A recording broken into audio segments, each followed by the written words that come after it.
Aí eu fui celebrar o vinho, o gosto do Senhor. Aí eu olhei para o irmão, estou tentando lembrar o nome dele aqui, um homem já idoso, que era o mais velho da igreja. Eu pensei, irmão fulano, eu estou tentando lembrar o nome dele. É Lázaro, não é? Hã? Não é Lázaro? Lázaro, né? Não é aquele irmão? Não é É Lázaro? Zilandé? Não é ele? Eu acho que é o Lázaro. Acho que é o Lázaro. Eu estou sentindo gosto de sangue na minha boca. Você também. E eu estou sentindo também o gosto da carne crua. Olha assim, senhor, gente. Não tem combinação.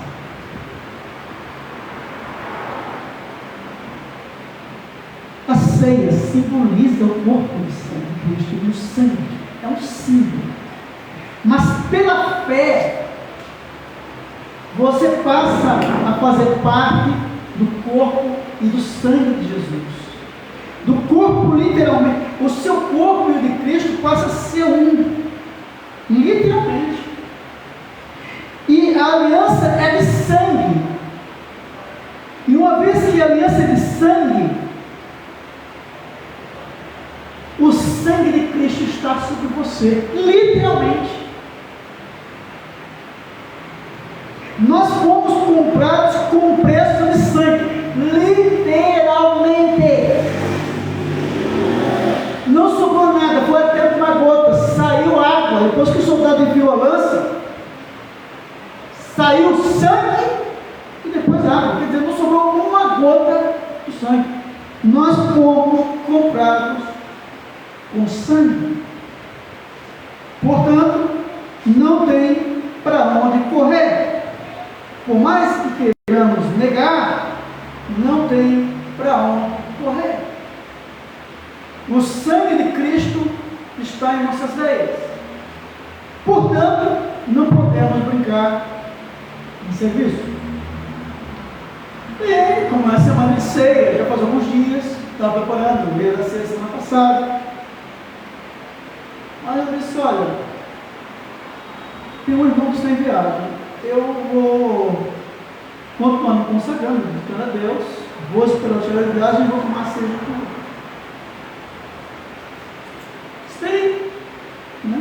Aí eu fiz um estudo, semanas antes, sobre a ceia, no Velho Testamento. O Velho Testamento fala sobre a ceia. O que o Velho Testamento fala sobre a ceia? É importante a gente saber, porque eu aprendi na Assembleia de Deus que a ceia foi instaurada há 2 anos atrás, mas é isso que eu ensino? Nós temos que pegar a Bíblia. Antes de começar, vamos orar? Fazer um breve momento de oração? Para nós entrarmos na palavra, inspirado pelo Espírito Santo, direcionado pelo Espírito Santo, cheio do Espírito Santo, agradecer a Deus pela viagem, foi uma viagem longa, de quantos mil quilômetros? 3 mil? 2? Quase 3, né? 2.870. É longe, né? Quase 3 mil quilômetros. Ó, 70 só que rodar 3 mil quilômetros. 2.870, dá 3.170 quilômetros. 170, né? 870, 2.830 para 3.170 quilômetros. É isso? É como daqui para Araraquara? É como daqui para Araraquara? 170 quilômetros daqui para Araraquara? 180, né? Até Araraquara. Então, se rodar para lá, dá 3. Então, Deus guardou, Deus protegeu, Deus governamentou, levou os 2 carros para lá, trouxe deu para o mecânico necessário? Evidentemente foi deu furado, uma coisa, outra, né? Radiador, tem lá nos problemas lá. Queirou, a estrada é longa, não é qualquer carro que aguenta. E o irmão está aqui. Graças a Deus. Graças a Deus. Depois de ter rodado quase 6 mil quilômetros. E de volta, quase 6 mil quilômetros. Mais de 5 mil quilômetros e meio ele rodou. Isso eu garanto. Então, vamos agradecer a Deus pela vida do irmão, da família dele, que foi e voltou em paz, passou lá 11 dias, em plena paz e alegria. Vamos orar por isso. Senhor, eu te louvo pela vida do irmão Bernardo, de sua família. O Senhor guardou ele na ida, o Senhor guardou ele na permanência, o Senhor guardou ele na volta, ele e a família, os dois veículos que foram, indo e voltando, graças a Ti, louvado seja o Teu nome, exaltado seja o Teu nome, Te glorificamos por isso, Te agradecemos por isso. Hoje nós estamos aqui reunidos, em um número pequeno, mas a Tua palavra diz: onde estiver dois ou três reunidos no meu nome, eu espero ver deles. Eu lembro, Senhor, com a multidão que seguia, mas na hora da cruz só tinha 3 pessoas ao pé da cruz. Só estava lá a Maria, a tua mãe, a Maria Madalena e a Salomé. E dos 12, só tinha um, João, no pé da cruz. Aquela multidão toda sumiu. Na verdade, só tinha 4 pessoas no pé da cruz, 3 mulheres e um homem. Então o teu evangelho sempre foi composto de poucas pessoas, sempre atraiu a muitos, mas na hora do vamos ver, do acerto, do pega-pega, pá-capá, é poucos que ficam. Então, Senhor, só os escolhidos, oh meu Deus, eu lembro que uma multidão de pessoas seguia, mas na hora de escolher, o Senhor só escolheu 12. E ainda assim, entre os 12, um te traiu. Meu Deus, nós te louvamos, nós te bendizemos. Nós iremos aqui celebrar o culto da ceia. Nós iremos aqui, Senhor, entrar na mensagem da ceia. E eu preciso ministrar essa palavra, inspirado por teu Espírito, direcionado por teu Espírito, instruído por teu Espírito, orientado por teu Espírito, cheio do teu Espírito, do conhecimento e da graça, cheio de conhecimento e amor, que eu possa transmitir a mensagem exatamente como ela é, sem sair dela, sem desviar dela, nem para a esquerda e nem para a direita, em nome do Senhor Jesus. Obrigado por tudo. Amém. Amados, a leitura de ceia, ela vai ser um pouquinho diferente das leituras de ceia que nós estamos acostumados a fazer, porque ela vai ser no Velho Testamento, e as pessoas, quando vão fazer a leitura da ceia, geralmente fazem em 1 Coríntios, capítulo 11, sempre fazem no Novo Testamento, quando não em Mateus, quando não em Lucas, sempre uma passagem que fala no Novo Testamento sobre ceia. Mas, quando nós vamos estudar sobre a ceia, nós encontramos a ceia no Velho Testamento. E nós iremos usar algumas passagens do Velho Testamento falando sobre ceia. Isso é importante, né? Isso é bom. Então, vamos lá? Vamos falar sobre ceia no Velho Testamento. E a passagem que nós vamos ler é Provérbios, capítulo 9, versículo 5. Provérbios? Capítulo 9, versículo 5. Eu nunca vi. Pois é, uma leitura de ceia em Provérbios. Rapaz. Quem diria, pastor, uma leitura de ceia em Provérbios? Mas se você não quiser fazer leitura em Provérbios, nós podemos pegar outra leitura. Vai lá, vamos. Eu vou aprender. Vamos lá? Vamos pegar Provérbios? Eu vou pegar algumas passagens do Velho Testamento que falam sobre ceia, amém? Acharam aí Provérbios 9, 5? Provérbios 9, verso 5.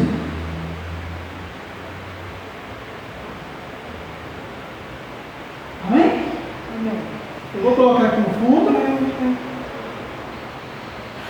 Porque você fechou o esquema lá do YouTube? Oh, meu Deus, deixei. Bom, acham aí, né?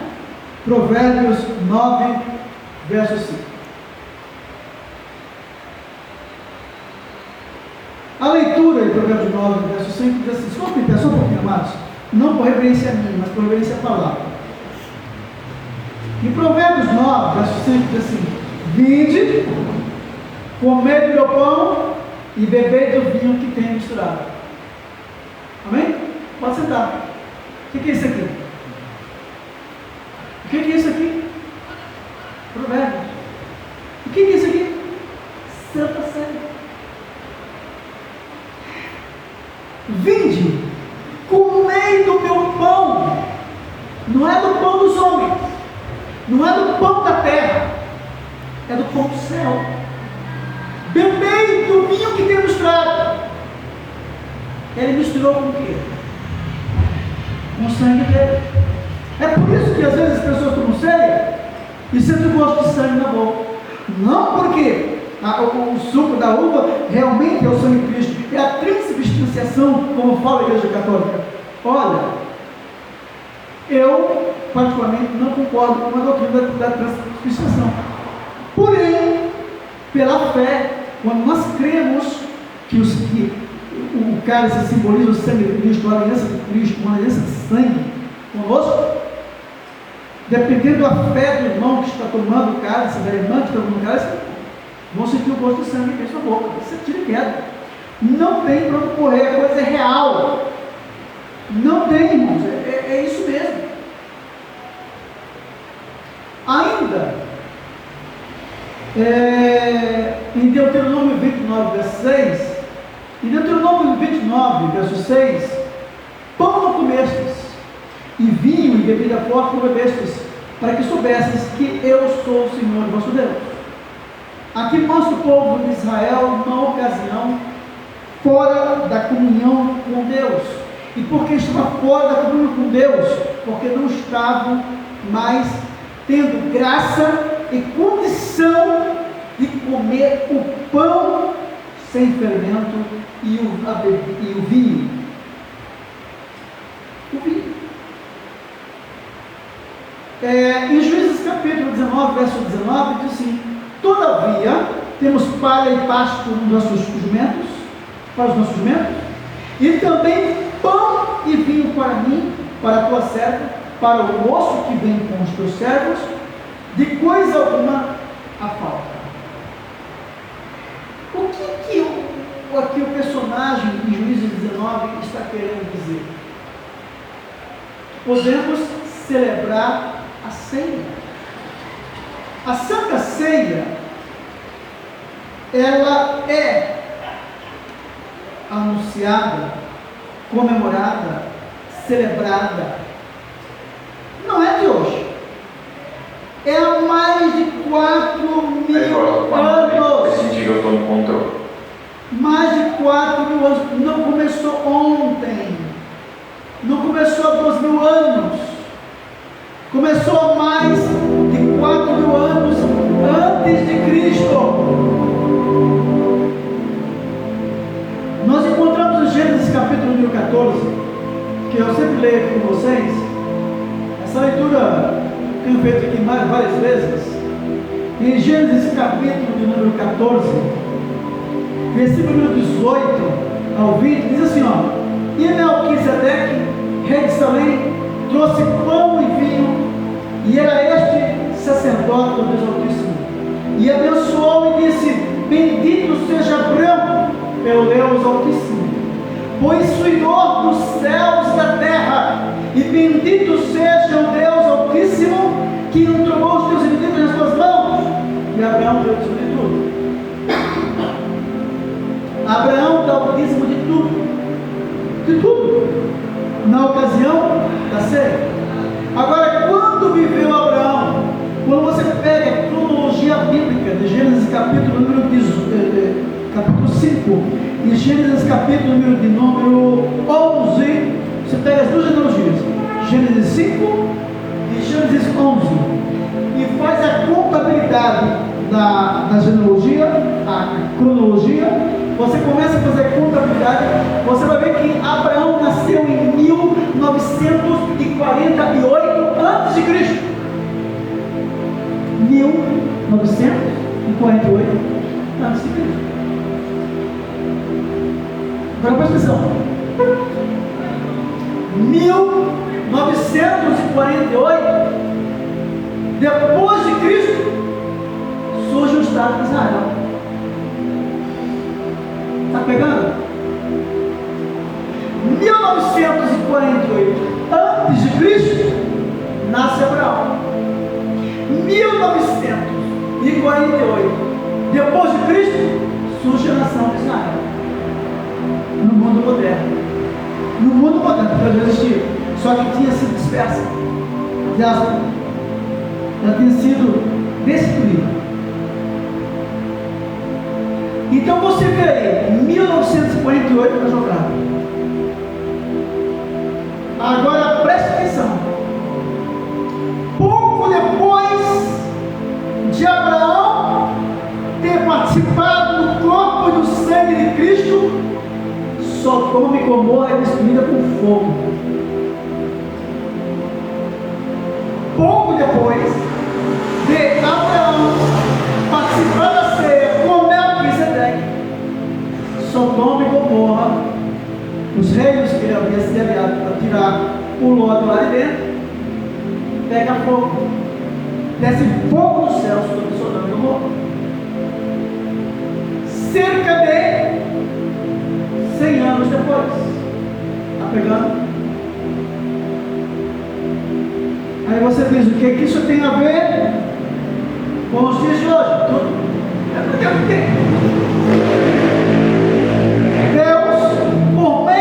Deus, por meio de Pedro, ele promete destruir a humanidade, a terra, com fogo, assim como outrora destruiu Sodoma e Gomorra. Cálculo meu, não é de Deus, não é revelação de Deus, não é Deus que falou comigo, não é nada, é cálculo meu. Eu, Jefferson, estou falando isso. Ah, é profecia, é revelação? Não, não é profecia, não é revelação. Se Israel, se realmente passou 100 anos, se realmente passou 100 anos, de Abraão até a destruição de Sodoma e Gomorra, ou seja, depois que Abraão participou da ceia com Melquisedeque, passou cerca de 100 anos, e Sodoma e Gomorra foi destruída, não é de se duvidar que por volta de 2048 o mundo também seja destruído por fogo. Não duvido, não estou afirmando, mas não se duvidar que até 2048 aqui vai chover fogo. Não é uma afirmação, é uma dedução, imagino. Mas não vou entrar na questão. A questão é séria. O pão simboliza comunhão com Deus, comunhão com a família, comunhão com a igreja, comunhão com a sociedade. Para você participar do pão, você tem que ter comunhão com Deus, comunhão com a sua família, comunhão com a igreja e comunhão com a sociedade. O pão simboliza o corpo de Cristo e, além de simbolizar o corpo de Cristo, simboliza a comunhão com Cristo.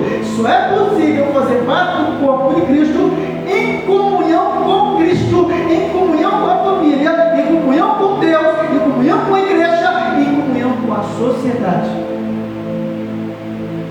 Vinho simboliza pacto, simboliza aliança, é o sangue, a redenção. Fruto da vide.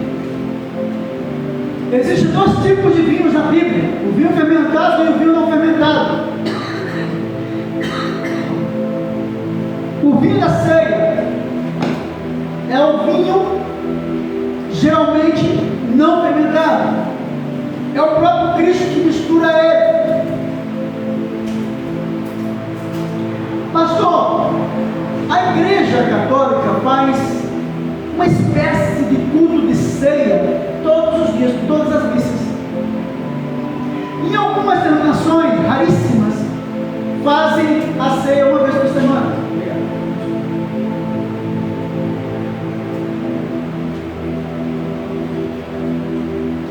Fazem a ceia uma vez por semana. Outras, uma Assembleia de Deus, que a maioria das igrejas pentecostais faz a ceia uma vez por mês. Mas encontramos a congregação cristã e outras, como a Testemunha de Jeová também, fazendo a ceia uma vez por ano. Qual foi a opção? Uma vez por ano.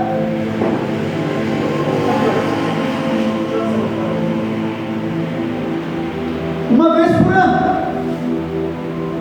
Então, pastor, o que é ceia?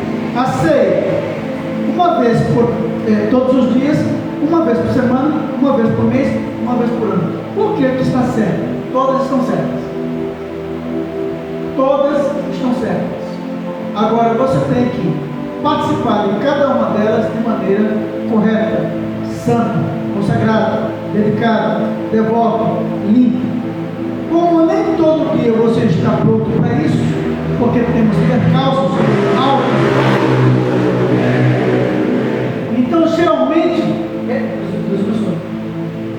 recomenda-se uma vez por mês.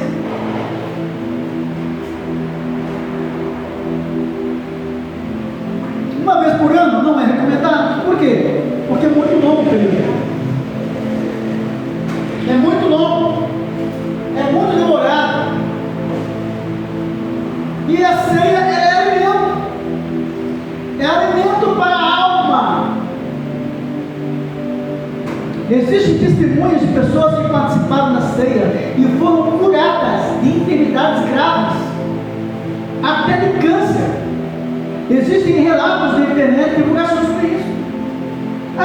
Se é verdade, se é mentira, eu não sei, mas eu não duvido, porque quando o sangue de Cristo circula em suas veias e o seu corpo e o corpo de Cristo é um só, todo o mal que está em você sai, é neutralizado. Então há uma possibilidade, sim, inevitável de cura, e não importa a doença, libertação, cura. Então a ceia é uma necessidade. É uma necessidade.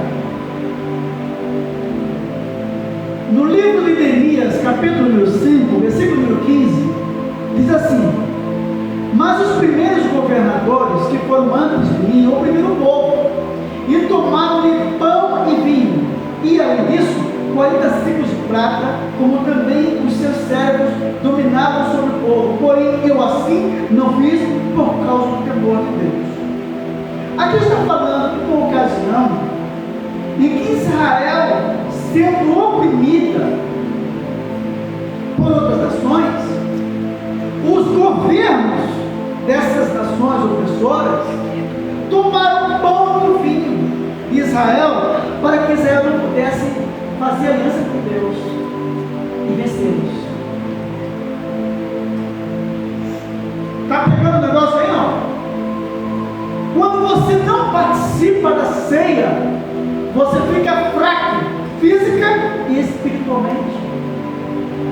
Quando você não participa da ceia, o inimigo tem força e poder sobre você. Qual que é a sua força com Deus? A sua aliança com Deus. Você está aliançado com Deus? Estou. Então tudo vai bem. Pastor, mesmo com uma casa caindo, sim. Como assim, pastor? A casa está caindo, o senhor vai bem? Vai. Você está aliançado com Deus. Por quê? Porque o senhor está dizendo que está bem. Porque se a casa cair, Deus levanta o novo. O senhor tem aliança com Deus. Está indo tudo mal, de mal pior. Você está aliançado com Deus? Tá, estou. Está aliançado. Então tudo aquilo que está indo de mal pior vai melhorar. Vai mudar. E vai mudar para melhor. Não importa a situação, vai melhorar. Por pior que esteja, ela vai melhorar. Por quê? Porque você tem uma aliança com Deus. Agora, quando você não tem aliança com Deus, aí é os 500.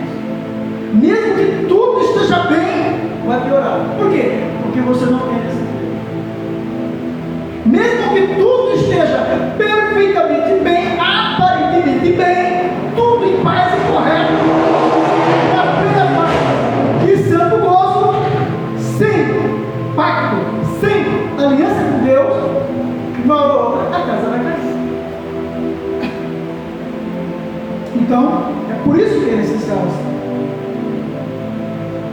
Em Isaías 36, verso 17, diz o seguinte: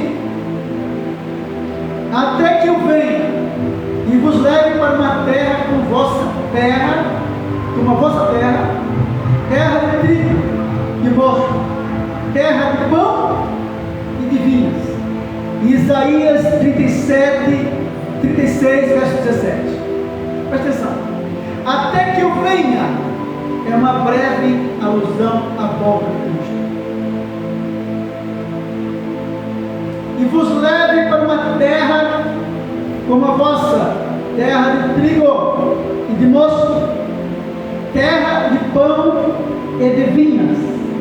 Quando se fala de terra de pão e de vinhas, aqui estão os elementos essenciais para a Santa Ceia, para o seu povo sempre poder contar com um pacto em vinho, com vinho e comunhão com Deus, com a família, com a humanidade e até com a terra.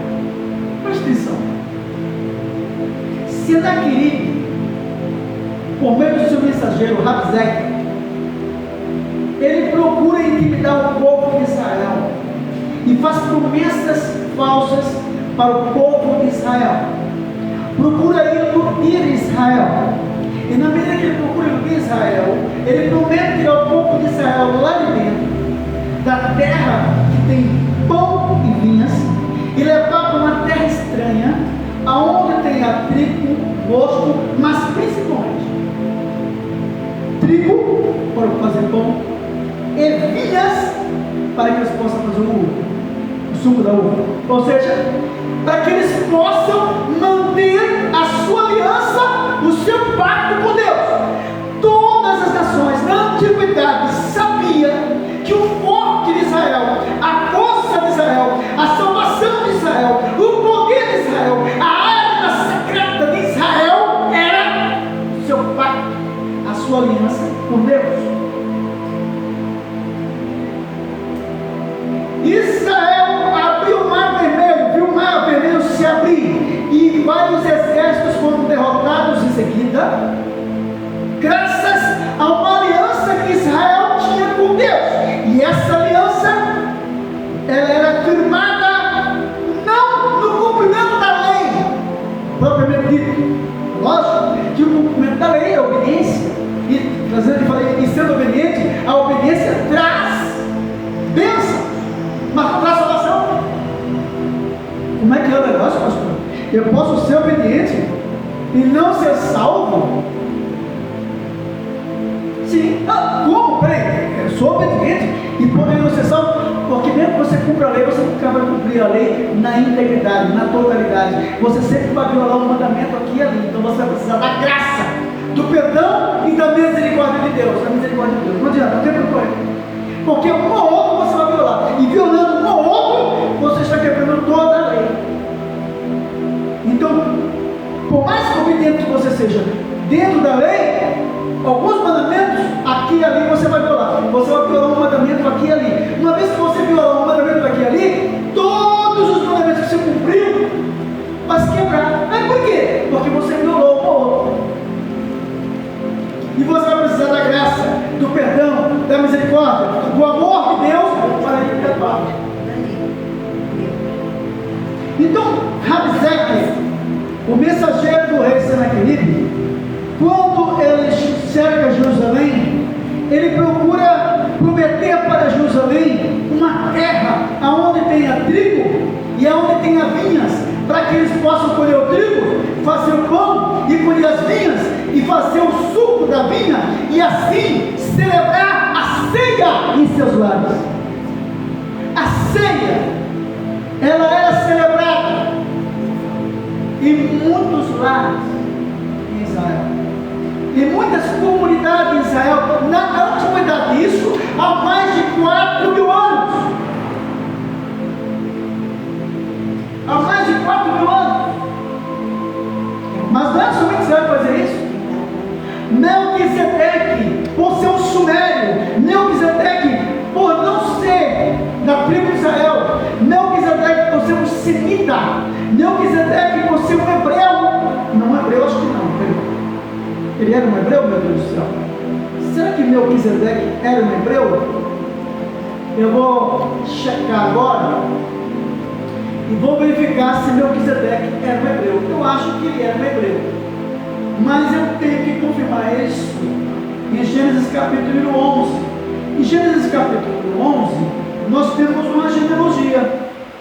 E se essa genealogia está lá, o Melquisedeque, ele, pelo que a tradição conta, a maioria dos historiadores relatam, ele é da tribo de Sem, ou seja, ele era um semita.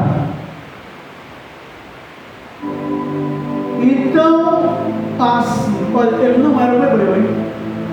Se eu me basear aqui pela genealogia de Gênesis capítulo 11, o Melquisedeque não era um hebreu.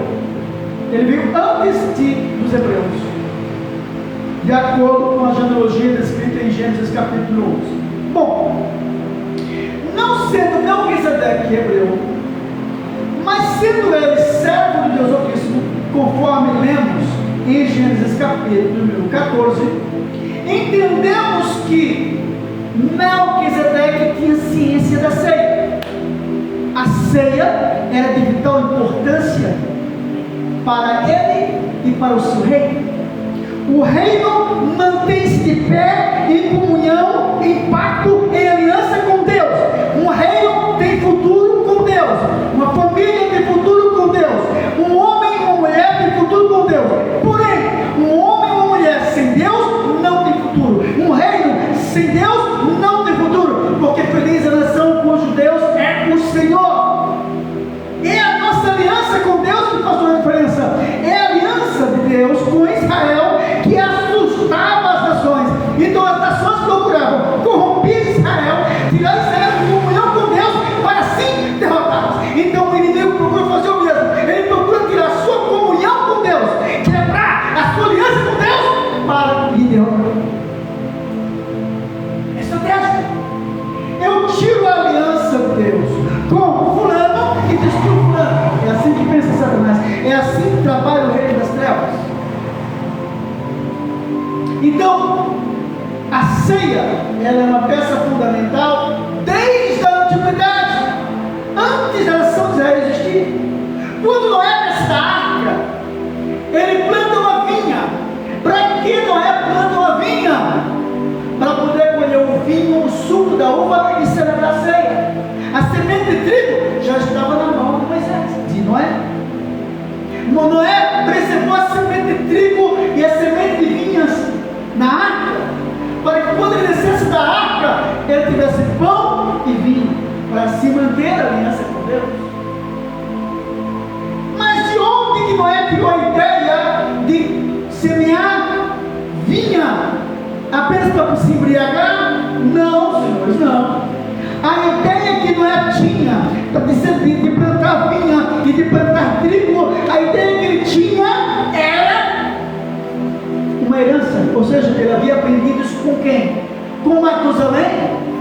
Matusalém, Joel, era o que de Moisés, de Noé?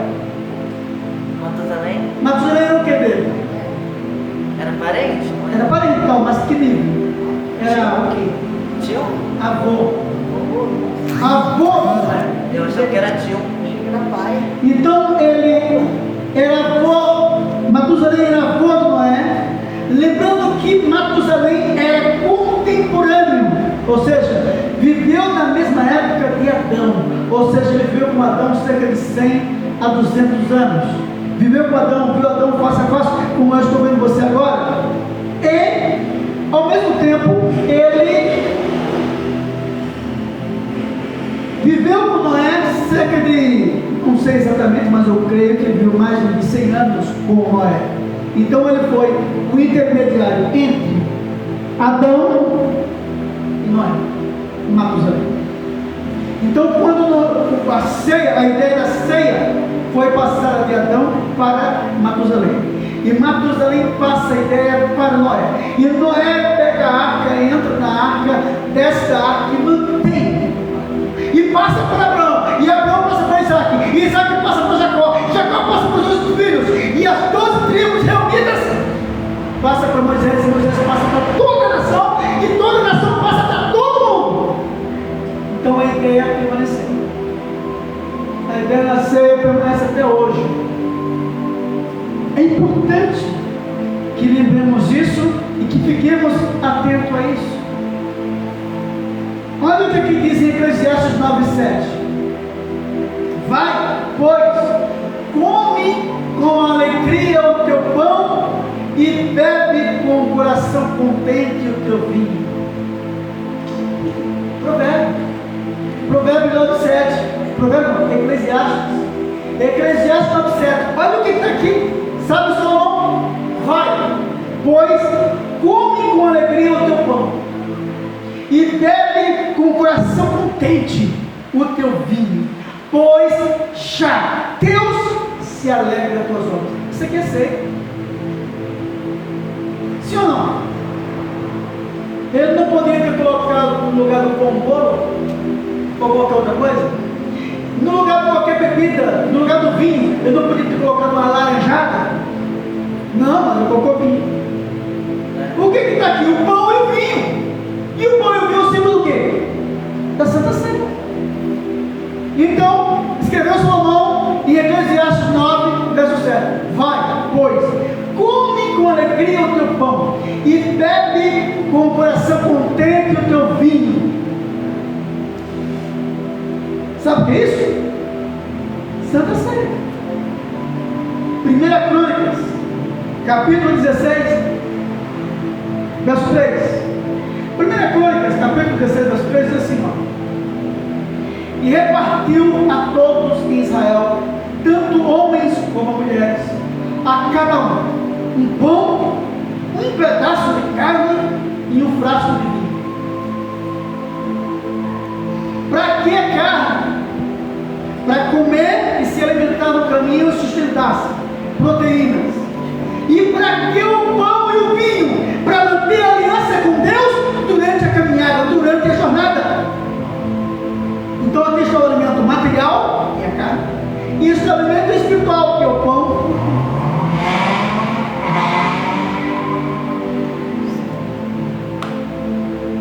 Em 1 Samuel capítulo 16, verso 20, Jessé dá um presente para o rei Saul. Preste atenção no presente que Jessé dá para o rei Saul.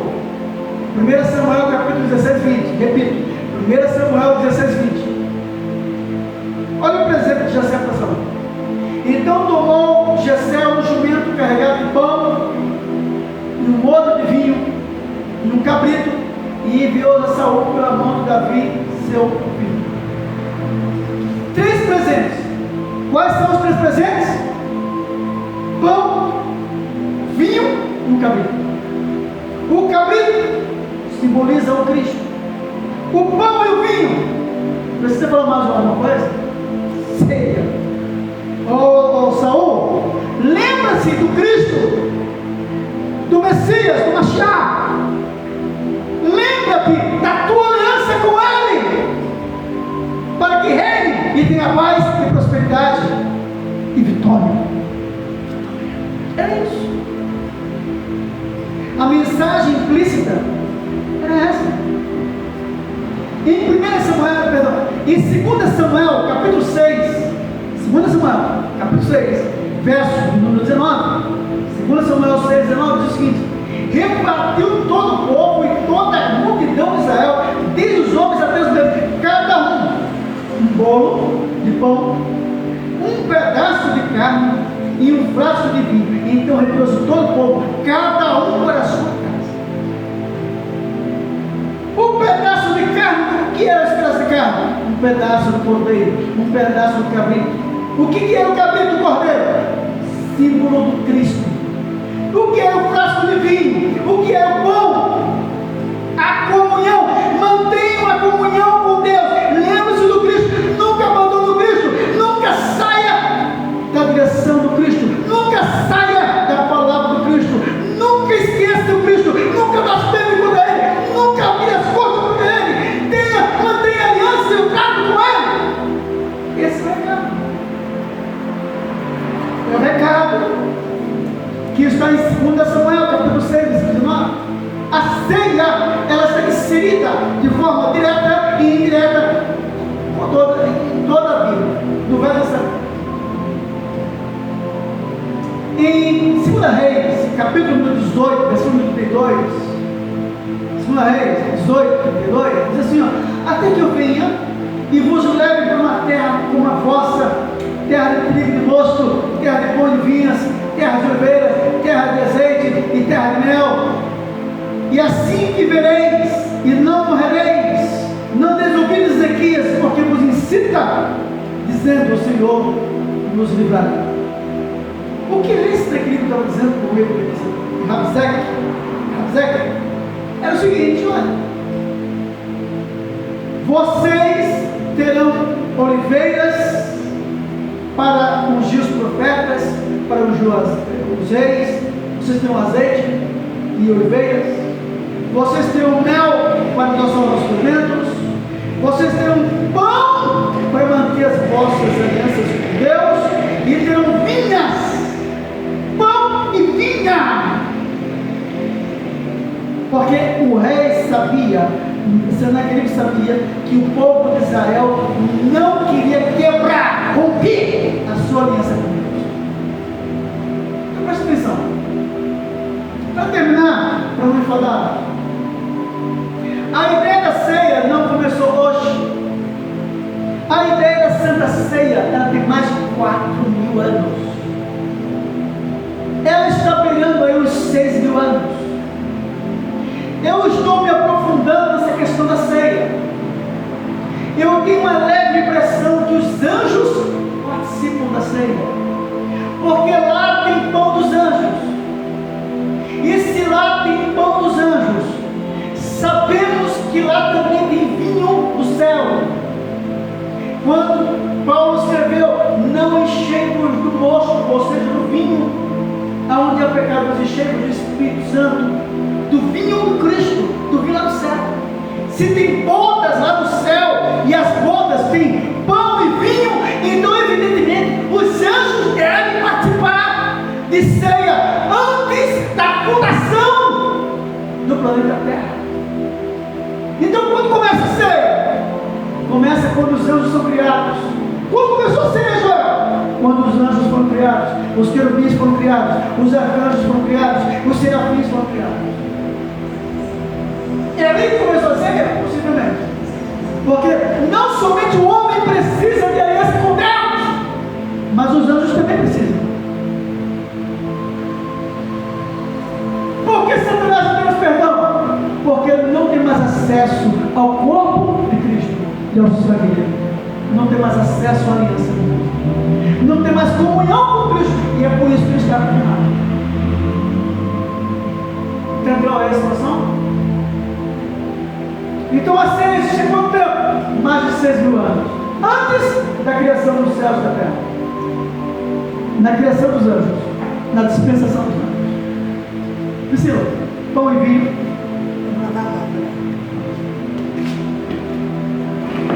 Então, dando prosseguimento enquanto a Priscila se prepara ali a ceia.